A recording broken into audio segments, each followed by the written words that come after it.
Praise the lord. April 8వ తేదీ 2025. ఈరోజు దేవుని వాగ్దానము. దేవుణ్ణి ప్రేమించు వారికి అనగా ఆయన సంకల్పము చొప్పున పిలువబడిన వారికి మేలు కలుగుటకై సమస్తమును సమకూడి జరుగుచున్నవని ఎరుగుదుము.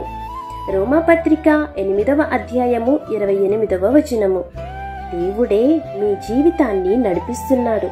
మంచి చెడు అనుకునే పరిస్థితులన్నీ దేవుని చిత్తములో ఒక భాగమే. అవకాశాల వెనుక దేవుని సంకల్పం ఉంటుంది. కొన్ని సంఘటనలు నీకు ఇష్టానుసారంగా ఉండకపోయినా ఆఖరికి అవి మీ మంచికే మారతాయి. దేవుణ్ణి ప్రేమించే వారికి, దేవుని మాటకు విధేయత చూపేవారి జీవితాలలో ఈ వాగ్దానము నెరవేరుతుంది. పరిస్థితి ఏదైనా ధైర్యంగా స్వీకరించండి. దేవునిపై నమ్మకముంచండి. ఆయన చిత్తం ఎప్పుడూ మంచిదే. మీ జీవితంలో ఏం జరుగుతున్నా దేవుడు అది మీ మంచికే మారుస్తారు. కాబట్టి ఈ వాగ్దానం మీ జీవితంలో నెరవేరాలని కోరుకుంటూ దేవుని సువార్త పరిచర్యలో మీ సహోదరి. ఆమేన్. God bless you.